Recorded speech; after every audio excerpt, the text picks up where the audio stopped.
Mateus 5, versículo 4 diz assim: Bem-aventurados os que choram, pois serão consolados.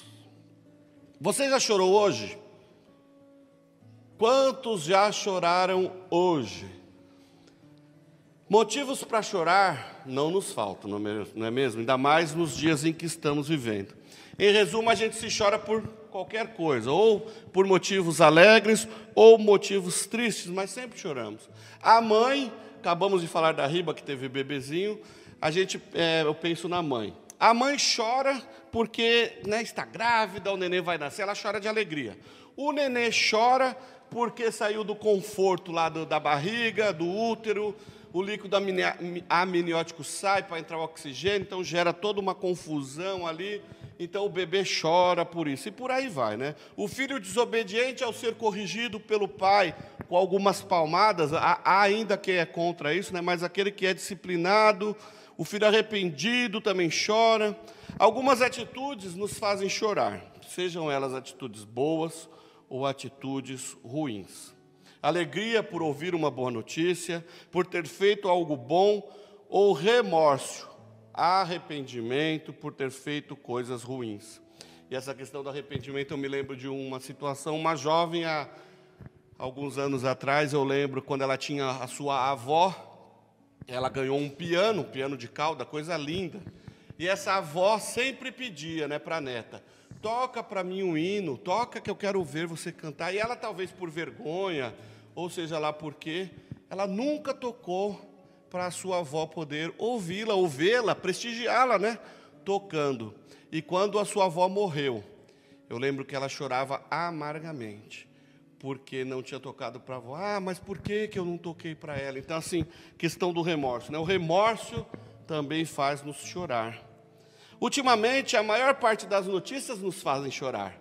Veja só, acabei de pesquisar agora, hoje à tarde, as notícias do coronavírus. Os casos passam de 8 milhões de infectados, já está chegando em quase 9 milhões, com mais de 464 mil mortes no mundo. Passou de 121 mil o número das mortes nos Estados Unidos. No Brasil, nós temos mais de 1 milhão de casos, com cerca de 50 mil, já passou esse número, 50 mil mortos, o número 2 no mundo em óbitos. Quantas famílias estão neste momento tristes, chorando a perda dos seus familiares, a perda de um pai, de um filho, de um sobrinho, de um tio, de um amigo? São muitas famílias, cunhados, enfim. Obviamente, nós nos entristecemos com o que está acontecendo. A separação é algo muito doloroso, ainda mais numa situação como essa, que não dá nem para velar o seu morto. Mas o texto que Jesus nos fala aqui sobre a bem-aventura, sobre o chorar diante de Deus, não tem a ver diretamente com esse choro, com o choro pela perda de um ente querido, ou a perda de algum bem, ou um choro físico, Jesus não está nos dizendo isso. Se nós entendermos que os ensinamentos de Jesus eram para moldar a vida e o caráter dos seus discípulos, qualificando-os para entrarem no reino dos céus, vamos entender aqui que o choro mencionado por Jesus não se trata de algo físico, pelo contrário. Nós vamos entender que é um choro por ter cometido algo que desabone a vida de um filho de Deus. Tem ligação direta com as coisas de Deus. Esse choro tem ligação direta com a nossa vida, como nós aprendemos a semana passada, aos olhos de Deus. Ou seja, bem-aventurados são os que choram por causa do pecado. Aquele que se entristece com o pecado praticado, aquele que chora, aquele que geme por ter pecado, por não querer pecar, mas porque, infelizmente, a nossa natureza pecaminosa levou o ser humano ao pecado, mas esse ser humano, ele se arrepende e chora diante do Senhor. Na semana passada, nós aprendemos que para sermos pobres de espírito, nós precisamos destronar o nosso orgulho. Hoje nós vamos entender que a necessidade do profundo arrependimento dos nossos pecados, ao ponto de chorarmos de dor pelos pecados, pelos nossos pecados. Só assim seremos consolados pelo nosso Deus.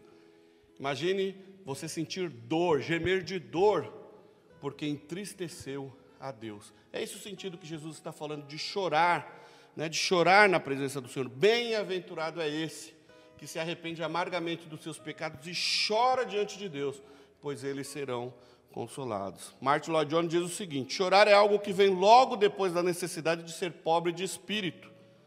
Quando percebemos que somos pobres de espírito e dependemos de Deus, começamos a chorar na presença de Deus, pois estamos confrontando a santidade de Jesus com os nossos pecados. Por isso que eu digo, esse choro, ele é benéfico, né? Nesse versículo é benéfico, pois ele traz um arrependimento junto com esse choro. O choro nesse texto vem junto com o arrependimento, e o arrependimento traz a comunhão que nós precisamos ter com o nosso Pai. A partir disso, tendo esse conhecimento, é melhor chorarmos na presença de Deus do que um dia chorarmos no lago de fogo e enxofre. É melhor chorar agora na presença de Deus, arrependido dos nossos pecados, porque Ele nos dará consolo. Ele dá o perdão para o nosso pecado. Perceba a necessidade hoje em dia dessa bem-aventurança. Até porque existem muitas pessoas que não choram mais na presença do Senhor. Existem muitas pessoas hoje em dia que não se quebrantam mais diante do Espírito Santo. Não derrubam sequer uma lágrima. Sabe por quê? Fazendo algumas pesquisas por aí, ou até vendo na internet, vendo no Facebook, nós vemos que chorar diante de Deus é coisa do passado, é coisa de velho. Os nossos crentes de hoje, eles são autossuficientes, não precisam chorar, não. Os jovens que estão aí curtindo a teologia modinha da vez aí, não, para que chorar? Chorar é coisa do passado. Parece que o choro do pecador arrependido sumiu. E se o choro do pecador arrependido sumiu, é porque o arrependimento sumiu. Isso é muito mais grave. Parece que o choro, ao presenciar um milagre, uma manifestação de Deus, sumiu. Veja bem, deixou de ser uma coisa normal. Eu sou de uma época, e eu sei que meus pais, meus pastores, são de épocas onde você ia no culto e você sentia a presença de Deus tão grande, tão forte, que era impossível você não ir às lágrimas, reconhecendo-se como um miserável pecador diante da grandeza de Deus, você ia às lágrimas. Hoje, a gente não vê mais isso não. As coisas estão tornando-se céticas, estão se tornando frias. Irmãos, precisamos aprender a valorizar as coisas que Deus faz nas nossas vidas. Deus não deixou de operar milagres, não. Embora a gente sabe que existe uma onda aí no nosso meio, principalmente aí entre os jovens, que acham que não existe dons, né, que os dons cessaram, que os milagres não acontecem mais. Irmãos, os dons não cessaram. Deus continua operando sinais e maravilhas hoje. O que falta é intimidade com Deus, porque a intimidade com Deus é a que gera experiência com Deus. E quando você tem experiências com Deus, você vai ver que os dons não cessaram. E eu posso dizer para você, a Bíblia está aqui e não me deixa mentir. Os dons não cessaram. Deus continua operando hoje. E eu sei o que Deus fez na minha vida. Eu falo como quem viveu experiências e vivo experiências extraordinárias com o meu Deus. Por isso que eu posso afirmar para você, os dons não cessaram. Quando o homem tem uma verdadeira experiência com Deus, duvido que ele vai dizer que os dons cessaram, né? Mas esse não é o nosso tema. Vamos voltar ao nosso choro. Chorar na presença de Deus, irmãos, é gratificante, porque recebemos consolo. O coração quebrantado, o Senhor não vai desprezar. Veja lá, Salmo 51:17, os sacrifícios para Deus são o espírito quebrantado.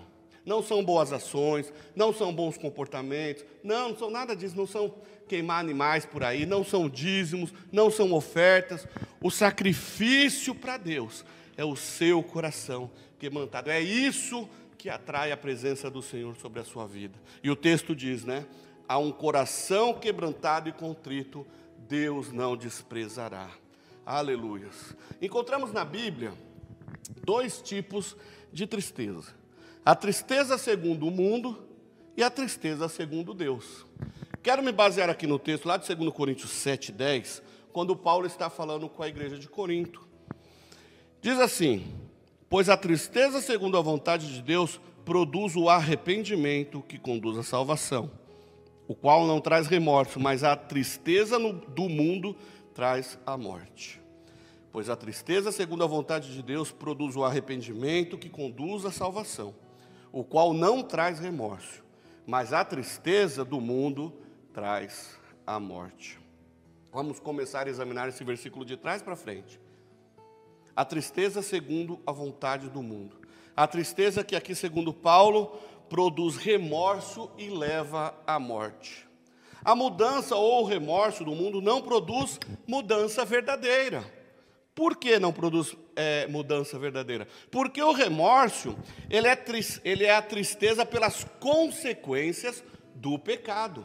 Não é a tristeza pelo pecado, pelo ato do pecado em si, né? Se não houver consequências, não haverá tristezas. Vou explicar isso melhor. Por exemplo, aquele que rouba, aquele que pega o troco escondido, aquele que faz um pequeno furto.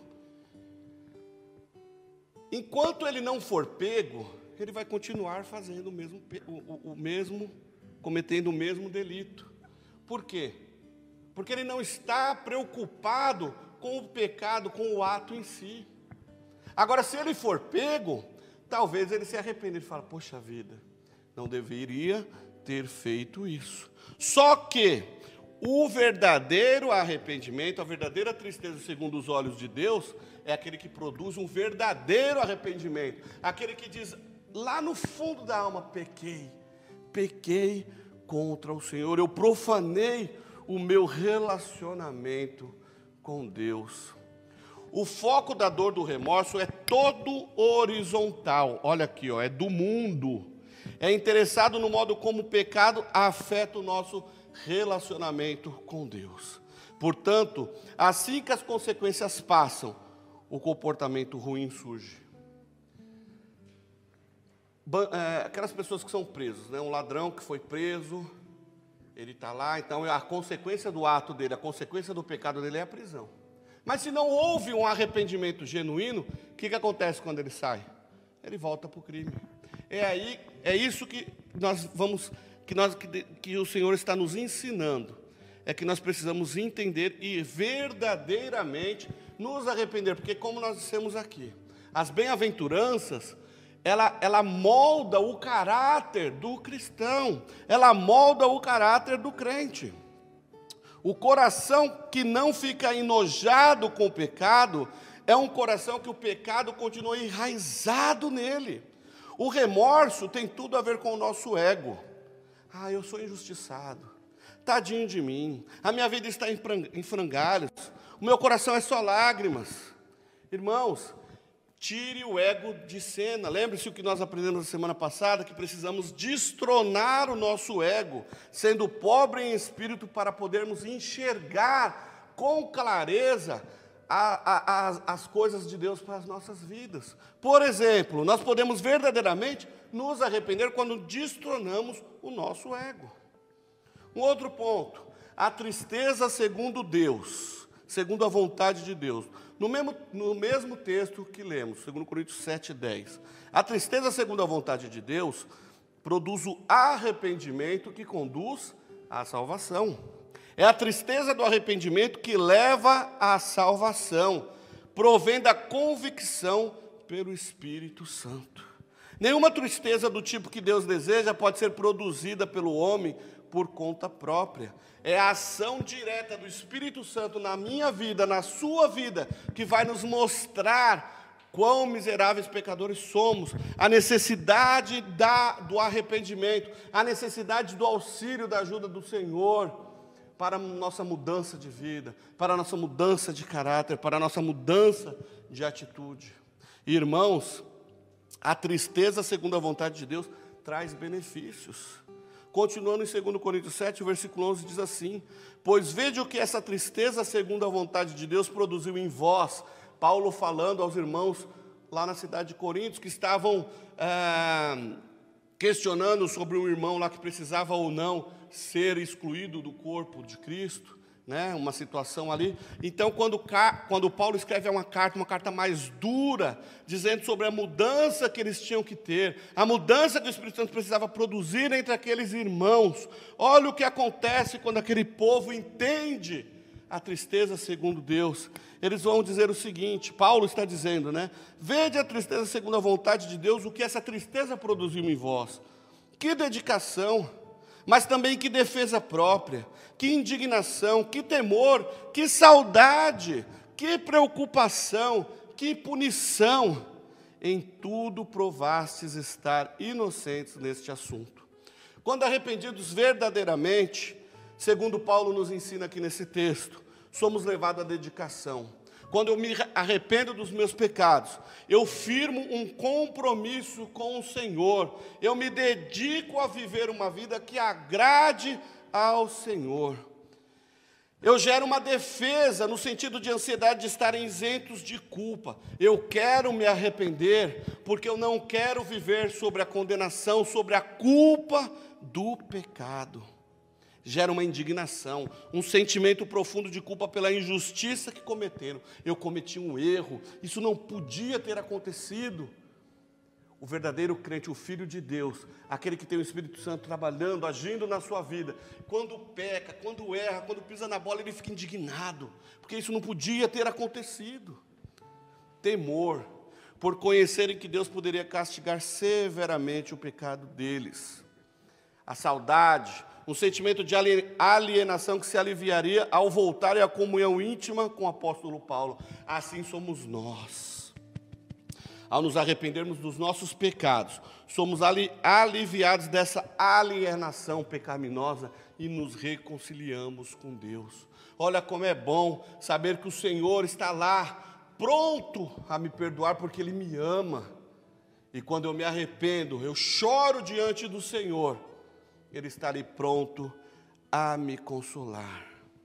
A preocupação, gerada também pelo arrependimento, é um forte desejo de reparar os estragos causados pelo pecado e o desejo insaciável de ver a justiça sendo feita, né?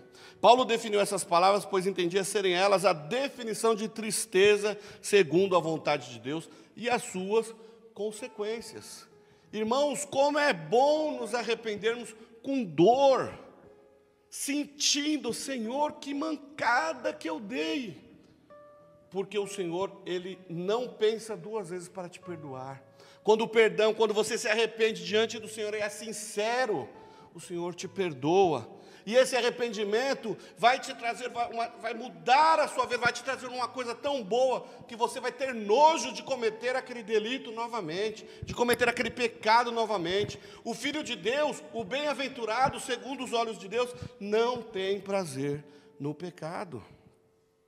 Devemos perceber aqui o contraste radical que existe, entre o remorso e o arrependimento bíblico. O remorso, enquanto estiver dando certo, a gente faz.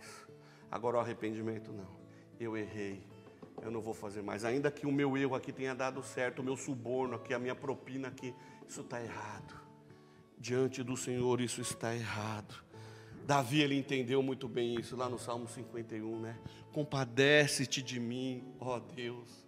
Tem misericórdia de mim, homem miserável, pecador que eu sou, ó Deus. Eu imagino Davi ali chorando, tentando demonstrar a Deus o seu sofrimento, tentando arrancar de si os seus erros cometidos, ao ponto dele dizer assim, cria em mim, ó Deus, um coração puro. Sabe quando ali o hebraico ali está dizendo assim, o criar, o verbo bará, que somente é direcionado a Deus, é criar do nada, é trazer a existência do nada. Davi está pedindo para Deus, não me dá um outro coração igual do fulano, igual do André, não. Cria um novo coração, cria um novo modelo de coração, cria algo novo e coloque em mim, para que eu não peque mais. É isso que Davi está pedindo a Deus. É triste demais pecar. Não, Deus, eu não quero isso, tenha misericórdia de mim. Restitui-me a alegria da tua salvação. Davi sabia que a pior coisa que pode acontecer na vida de um homem é perder a sua salvação, é perder o seu relacionamento com Deus. E Davi pede, Senhor, dá-me um novo coração, muda a minha vida, restitui-me a alegria da tua salvação. Não me resta dúvida que o Senhor atendeu a oração de Davi. A alegria dos que choram por causa de seus pecados, provendo o consolo que eles sabem que receberão. Bem-aventurados que choram, porque o Senhor os há de consolar. O que fazer então para reconhecer que sem lágrimas, eu estou? Como que eu identifico o fato de eu não estar mais chorando na presença do Senhor? Aí entra a questão da autoanálise. O que a gente pode fazer para analisar isso e para mudar isso na nossa vida? Tiago 4,8 diz, né? Chegai-vos a Deus, e Ele se chegará a vós outros. O primeiro ponto que podemos fazer aqui é aproximar-se do Senhor. É aproximar-se de Deus, deixar que Ele faça um raio-x do seu coração. Ele que vai te sondar, e automaticamente você irá perceber as coisas que devem ser mudadas na sua vida. É a presença de Deus que leva o pecador a chorar, e a enormidade de seus pecados que derruba suas marcas mesquinhas. Eu vou dar um exemplo aqui que eu acho que a maioria das pessoas vão me entender.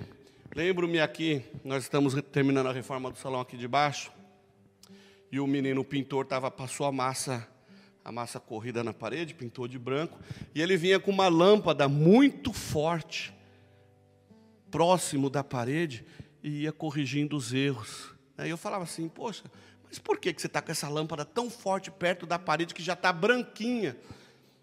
Aí ele olhou, não, isso aqui é para corrigir os erros. E eu fui lá perto olhar, e realmente, cheia de falhas. E ele ali, com a lâmpada, com aquela luz bem forte, corrigindo. É isso que o texto está nos mostrando. Quanto mais perto da luz nós estamos, quanto mais perto do Senhor nós estamos, mais nós vamos ver os nossos erros, mais nós vamos ver quão miseráveis somos e quão mais precisamos do Senhor Jesus. Enxergar os pecados pelos quais nos apaixonamos e decidir realmente deixá-los. Isso dói. Toda quebra de relacionamento dói bastante. Uma vez, eu e a Renata, a gente brigou uma vez só antes de casar, né, Renata? E eu lembro que quando nós nos separamos por alguns dias, ela quase morreu. Ela quase teve um troço, mas eu também. Toda quebra de relacionamento é dolorido. Quando nós também queremos realmente deixar esses pecadinhos de estimação que nós temos, isso dói. Mas, irmãos, é necessário. Para voltarmos ao relacionamento com o Pai, é necessário. Porque se dói quebrarmos o relacionamento com o pecado, é muito emocionante, é confortante, dá friozinho na barriga, voltar e olhar para Deus e reatar o relacionamento com o Pai. Aleluias. O profeta Isaías teve uma visão a respeito disso, onde ele via Deus em toda a sua santidade e olhava para si mesmo dentro de toda a sua pecaminosidade. Quando ele percebeu isso, o que ele disse? Meu Deus, ai de mim, estou perdido. Isaías, ele exclama, ai de mim. Olha o texto lá, Isaías 6,5. Ai de mim, estou perdido, porque eu sou homem de lábios impuros e habito no meio de um povo de lábios impuros. E os meus olhos viram o Rei, o Senhor dos exércitos.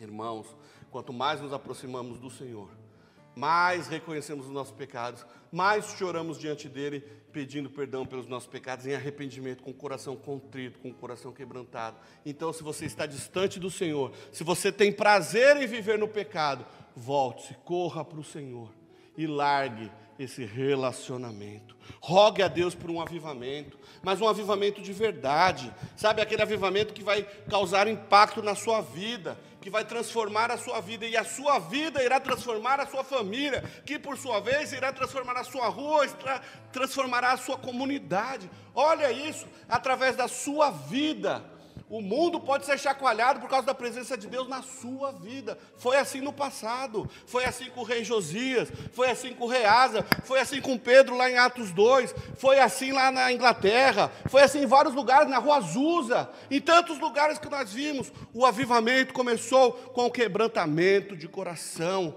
com o povo orando, buscando a Deus, confessando pecados, se arrependendo de seus pecados. O Senhor vem.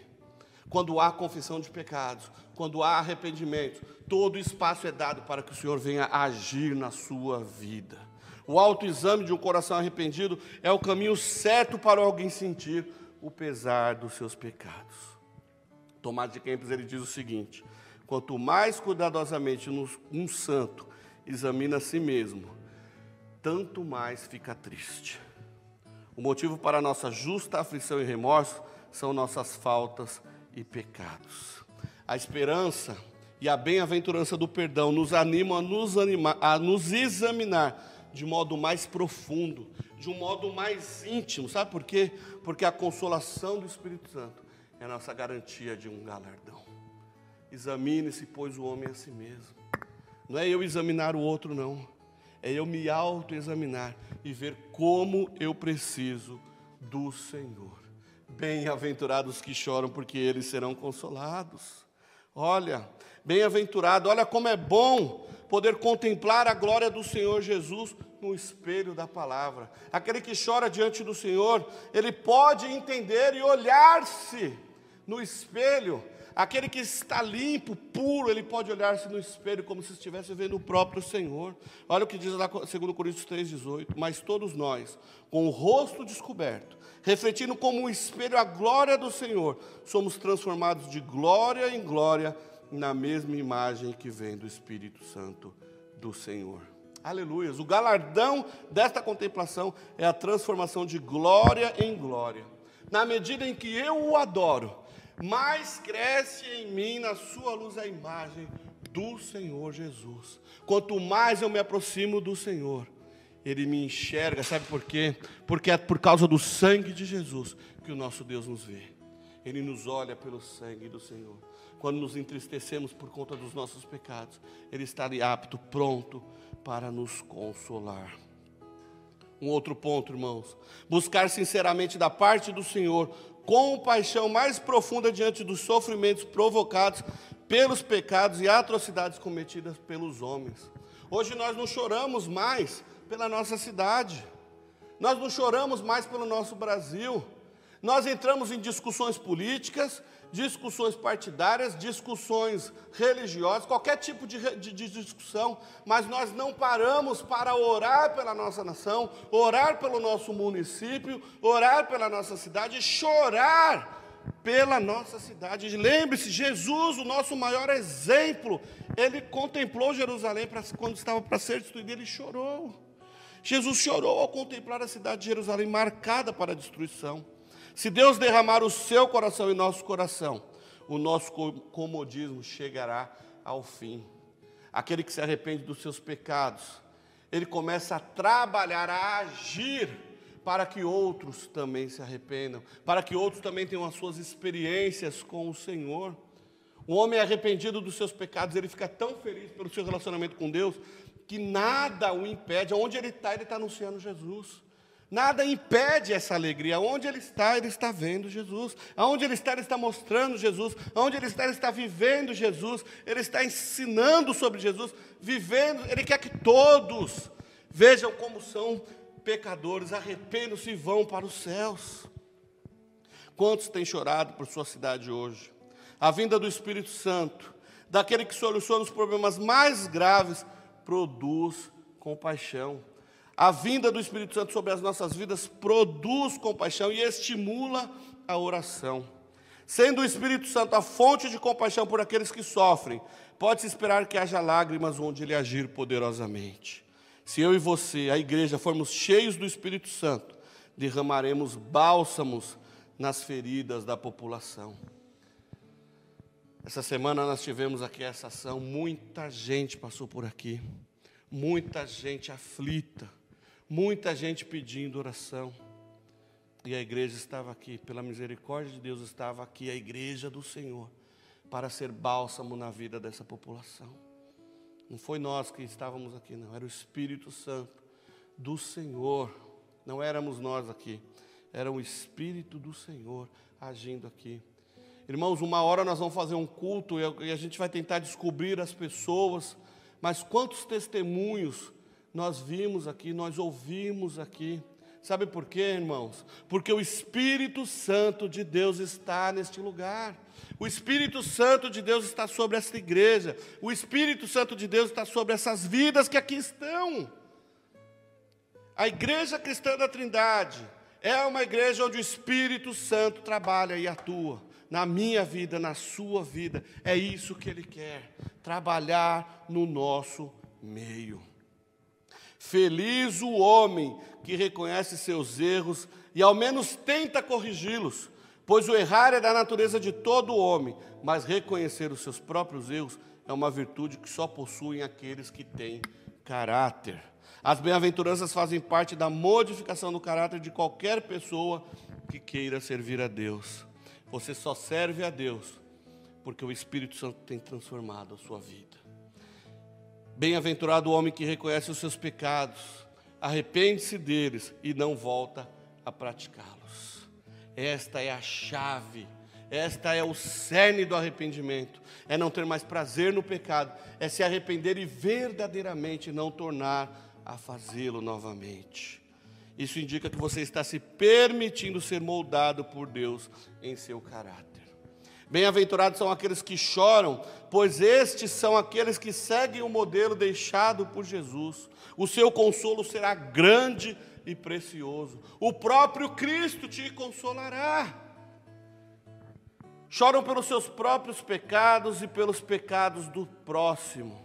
Ficam aliviados ao depositarem os seus pesares aos pés de Jesus. Bem-aventurados são aqueles que choram por causa da perda da intimidade com Deus, mas são restaurados ao receber o seu perdão e o abraço de boas-vindas. Vinde, benditos de meu Pai. Bem-aventurados são aqueles que choram pelos perdidos, principalmente pelos membros da sua própria família, mas confiam que Deus atenderá suas orações. Eu conheço diversas pessoas que estão há anos orando, chorando diante de Deus pela salvação dos seus parentes, dos seus irmãos, da mãe, do pai, do tio. Conheço vários. E eu creio que o Senhor há de os salvá-lo. Bem-aventurados os que choram pelos desviados. Bem-aventurados os que choram pelos pecadores enfurecidos. Esses são os bem-aventurados. E eu termino aqui fazendo uma colocação que eu fiz no começo da ministração. Você já chorou hoje? Vou melhorar a pergunta. Você já se arrependeu dos seus pecados e chorou diante do Senhor hoje? Se você ainda não fez isso, dá tempo. Se você entendeu esta mensagem, reconhece o quanto nós pecamos, o quanto nós entristecemos o Senhor e como nós precisamos dEle. Então é hora de chorarmos diante dEle, mas chorarmos arrependidos de verdade, porque Ele te consolará. Querido, chore diante do Senhor agora, ainda dá tempo. Chore diante do Senhor agora, como arrependido de como viveu até aqui, arrependido pelos seus pecados. E eu fecho aqui o sermão com o texto lá de Apocalipse 21:4. Chore diante do Senhor agora arrependido, porque Deus limpará dos seus olhos toda lágrima, e não haverá mais morte, nem pranto, nem clamor, nem dor, porque já as primeiras coisas são passadas. Bem-aventurados que choram, porque Deus os consolará. Que Deus abençoe. Curve sua cabeça, eu quero orar com você. Eu não sei a situação em que você se encontra, mas eu quero dizer para você: esse é o tempo que o Senhor está te dando. Muitos estão preocupados, chorando por conta de doença, chorando por conta da perda de familiares, de amigos, por conta do coronavírus. É um choro físico, uma dor física, mas vai ser muito pior você chorar por não ter entrado no céu. E o Senhor, Ele quer te trazer, Ele está querendo mostrar a você que o melhor a se fazer neste momento, nesta vida, é reconhecer Jesus Cristo como Senhor e Salvador de sua vida, arrepender-se dos seus pecados, chorar diante do Senhor e ser consolado por Ele.